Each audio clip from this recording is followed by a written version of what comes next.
Y'all come on in, sit wherever you want. Well, I love to cook for my family at home, and Marcy, I know you're the same way. Yes, I am. Well, down here at MarcyJo's, we like to carry that tradition on to you, the consumer. So today we are making our prized lunch item, our fried pork chops. As you can hear them sizzling in the pan, we're going to show you how Marcy makes them so tender. And I know you've been making these for a long time. I have. I've been making these since I was 14 years old. And everybody comes in the restaurant and asks, how do we get these so tender? Well, today I'm going to show you how to do that. What's so neat about our pork chops is they're every Thursday. They've always been that way for the past 6 years since we've opened. And so if you're here on a Thursday, you're going to get a pork chop.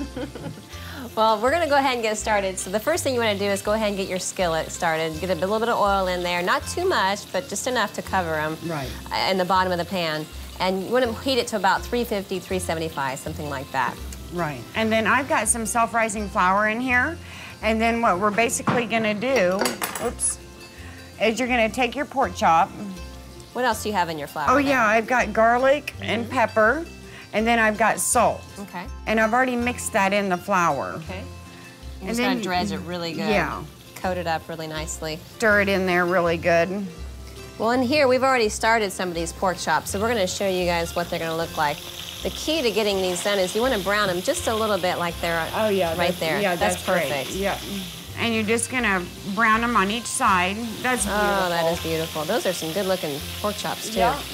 And we like to use the pork chops that have the bone in them. We want the bone cut because it adds just a little bit more tenderness and flavor. The flavor just bursts. They're so good. So you're going to fry them in here for about 2 or 3 minutes per side. Once they get nice and brown, what's the next step, Marcy? And then next step, you're going to take a pan with a rack in it.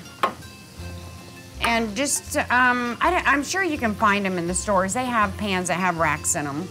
And then you're going to take about a cup of water and you're going to pour it right in there. Okay. And then you're going to take your pork chop that you've browned already and you're going to lay it right on top of that rack.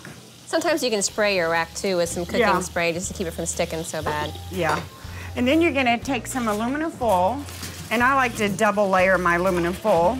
And then you're just going to make sure you put it around the pan nice and tight and then stick it in the oven for about 2 hours. On 350. Okay.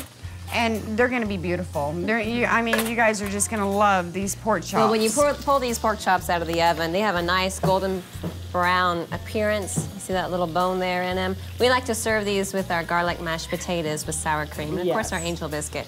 Let's grab Danny Smith. Danny, come on over here, buddy. Hi, Danny. We hadn't seen you in a while. It's so good to always have you in the restaurant. And I know Danny likes these pork chops. He loves these pork chops. Look. Oh, man. Those look delicious. Absolutely.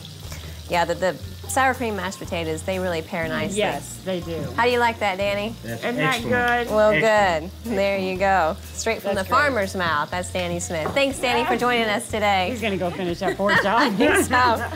Well, there you have it, our pork chops here at MarcyJo's, where we're changing lives one bite at a time.